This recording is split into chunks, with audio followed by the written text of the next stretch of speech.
a estudar para ser demolei e depois ser maçom, ele deu uma sumida. Ele não andava mais com a gente, estava sempre ocupado, sempre tinha que fazer um trabalho, escrever alguma coisa. É um processo complicado, né?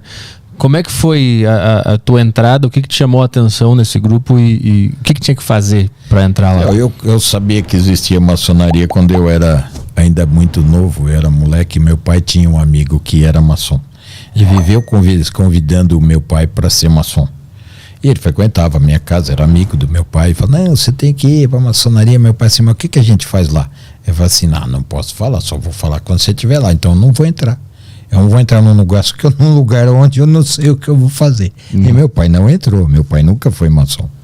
Mas eu convivia com esse amigo dele, com outras pessoas que iam em casa, com outros que eram irmãos maçons, que frequentavam a casa, e um dia eu tive a oportunidade de ser convidado para ser maçom.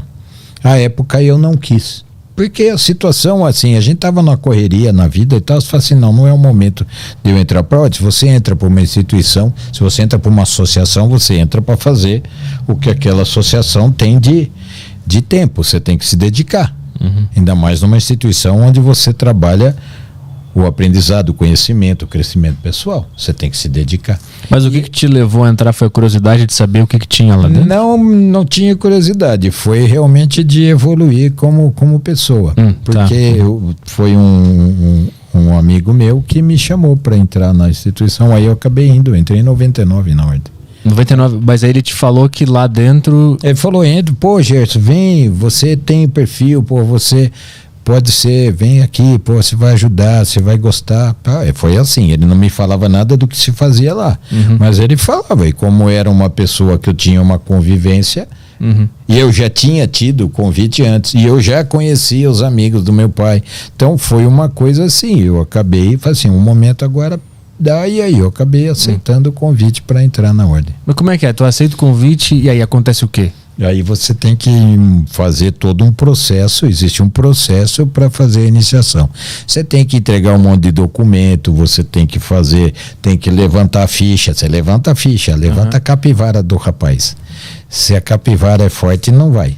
Também, esses trabalhos que esse meu amigo estava sempre fazendo, o que era? Ele tinha que descrever. São trabalhos filosóficos, exatamente sobre isso. Então você pega na ordem de Demolay, por exemplo, aí como na maçonaria, você vai fazer um trabalho. Então você pega a vida do Demolay, do Jacques Demolay, que foi o último grão-mestre dos Templários, da Ordem Templária.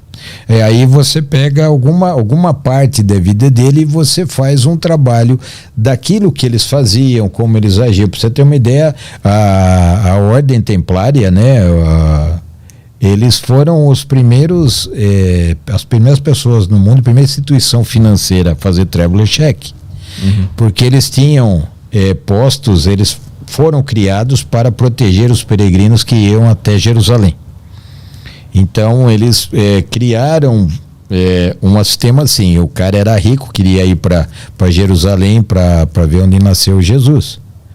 Ele depositava um dinheiro na França, pegava um papel, assinava, tinha o selo, carimbava, ele ia com esse... Porque eles eram assaltados no caminho, antes disso eram assaltados, morriam, né?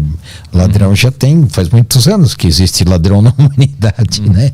Então eles pegavam e faziam esse documento. Quando ele chegava em Jerusalém, ele ia lá no posto dos Templários lá, apresentava e pegava o dinheiro, para evitar de viajar com riqueza, para não ser assaltado, não ser morto. Então eles foram primeiro. Então existem várias coisas que haviam durante esses 200 e poucos anos que existiu a Ordem Templária, que você pode usar filosoficamente para trabalhar o seu caráter, a injustiça que foi cometida contra ele por causa de ganância. Então tem que estudar a história desse cara, estudar a filosofia, estudar a história da maçonaria, fazer trabalhos. Você estuda o que você quer achar interessante. Mas não tem existe uma doutrina, existe sim, você segue ali, na Ordem Demolay, a linha de trabalho é em cima disso, mas você tem, por exemplo, no Dia das Mães, eles têm uma cerimônia que se chama cerimônia das velas, que é para acender vela, faz um monte de de reflexões sobre um monte de comportamento humano. Tem a cerimônia das mães, faz o Dia das Mães, entregam rosa. É uma coisa bonita, fazem homenagem às mães, aos pais. Então mas sempre dentro dessa linha de fraternidade, de respeito, de amizade, de coleguismo, de companheirismo, de fidelidade, de lealdade, essas coisas. Eu tenho outro amigo meu que ele não aceitou entrar, ele não quis. Ele me contou a história, foi até meio engraçada a história, porque ele disse que botaram ele num carro e andaram até, sei lá, muito tempo até chegar numa casa no meio do mato. Aí chegaram lá, botaram uma música, um negócio esquisito. Ele falou: não quero isso aqui, achei muito esquisito. É assim mesmo? Depende de cada grupo. Existem vários grupos, vários capítulos, né? Na maçonaria nós chamamos de loja. No Demolay são capítulos. Então, para fazer a iniciação, cada um tem cria um roteiro para fazer o cara refletir e tal. E aí alguns às vezes passa do ponto. Entendi. Como é que foi a tua iniciação? A minha iniciação foi normal. Eu cheguei lá, a gente chega e aí quando você tá lá dentro, você fica vendado e você não vê nada do que acontece. O negócio da venda é verdade, então. A venda é verdade, você fica vendado. E fica tocando a música. Se você olhar, veja só, nós somos visuais, extremamente visuais. O ser humano é visual. Então, para que você consiga entender e compreender as mensagens que são passadas durante a sessão de iniciação, você tem que estar com o olho fechado. Porque quando você está vendado, a sua mente viaja na maionese. Eu achei que o templo maçônico que eu fui iniciado tinha o tamanho do Coliseu. E era uma coisa pequena até, não era muito grande. Quando tirou a venda, eu falei assim, nossa, que pequenininho. Então isso acontece, isso é normal. Para isso que é vendado, porque você fica atento ao que é falado, aos ruídos, aos sons, aquilo tudo. Então, porque você está olhando, você perde o foco. Você você dispersa. Vendado não tem jeito de dispersar. Então eles te levam para um lugar vendado e fazem dentro do templo, levam para um templo. Depois você fica sabendo, na hora eu não sei onde que eu tô. Mas quando está vendado, eles estão falando o quê? Tá tocando música? O que é que tá rolando? Eu vou contar o segredo, os caras vão me matar. Não vão matar. Mas, acabou mas de eles podem me mandar embora. Não, morrendo não. Eu quase tirei o segredo da maçonaria aqui, cara. Eu fui por pouco. Você foi assim, você vai insistindo. Quem sabe um dia, né? A gente conta pra você. Aí você vai lá, você é iniciado, você vai ficar sabendo. Então tem um segredo. Não é o segredo, você está entrando numa situação, é uma escola iniciática. Quando você tinha as escolas pitagóricas, você só entrava na escola pitagórica, você tem um cerimonial. Você tem uma cerimônia que você participa, onde é falado quais são os princípios da ordem. Falam disso que eu estou te falando. De você ser uma pessoa correta, de você não apoiar governos que são corruptos, de você não apoiar pessoas que são despóticas. Tem um monte de coisa assim, não é nada demais.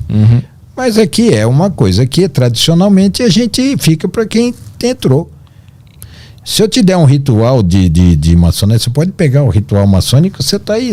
Na internet tem um monte, tenho certeza que você já procurou. Não procurei. Todo mundo procura.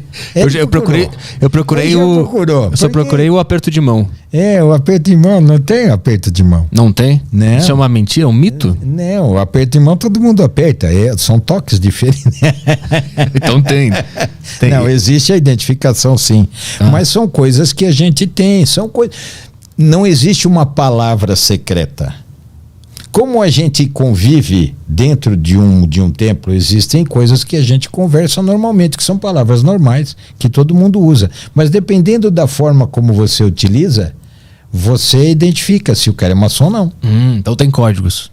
Temos códigos naturais. É natural. Não, mas tipo assim, você é jornalista ou não é jornalista? Não sou. Então, mas assim, existem situações, existem falas, existem termos que são característicos da sua profissão. Que quando você conversa com o outro, é que nem bicho, já vi assim, eu vou ficar no meio de 3, 4 drogados, noinha, que fica lá a gente tira os caras de lá e fala assim, você fez o tratamento, você tá bem. Eles identificam. Eles saíram daquela situação, eles hoje estão bem, estão curados, só por hoje aquela coisa, mas eles identificam quem é e quem não é.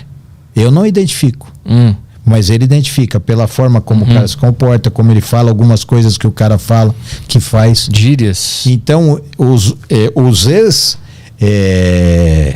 eu não pode falar o que é, como é que eu posso falar politicamente correto. Ela vai lá falar, desliga, tira do ar. Não, aqueles que são que saíram dessa situação de usuário de droga, que são ex-usuários, né? Eles não usam mais, mas eles identificam quem usa. Por quê? Porque existem certas características típicas deles. Sim. É como acontece com o maçom, é como acontece com o jornalista, como acontece com o médico, é como acontece com... São termos, a profissão ou a convivência faz você ter aquelas características. Então, tipo assim, a palavra tapete, por exemplo, dentro da ordem, a palavra tapete é usada de uma forma X. A hora que você fala, você pode falar assim, o tapete azul. Tá bom, é o tapete azul, mas pra gente o tapete azul tem uma... Entendeu? Entendi. Você pode falar o sol amarelinho, ou você fala o sol hoje tá frio, tá quente, entendeu? Não tem nada a ver com isso. Se você falar isso no meio de maçom, os caras vão olhar pra sua cara e vão dar risada pra casa. Vou lá gritar tapete azul, vê o que acontece. Os caras começam a pular. Cara... São coisas assim, são esse tipo de coisa. Dentro da conversa, fala e você fala assim, o cara é maçom. Entendi. E tem o aperto de mão também, dependendo do jeito ali que eu dou um toquinho ali. Tem, mas o aperto de mão é a coisa mais manjada do universo. Isso aí eu nunca me identifiquei com ninguém com o aperto de mão. Ah, é? Eu tentei acertar ali quando ele se cumprimentou, mas acho que não deu certo. Porque eu nem me atento a isso. Eu fiz com o Minguinho. Eu sou desse, eu dou a mão. Eu tenho uma missão na minha vida que eu cumprimento as pessoas aleatoriamente até achar um maçom, entendeu? Eu vou fazendo até o cara me olhar assim, e aí eu sei que eu acertei. Aí eu entro na ordem sem precisar fazer nada. Tá. Entendeu? Tudo bem. Sem precisar fazer o tema. Isso daí. Fala galera, canal começando agora, dá essa moral aí, eu sei que é chato pedir isso, mas preciso muito da ajuda de vocês, se inscreve aí, valeu, tchau.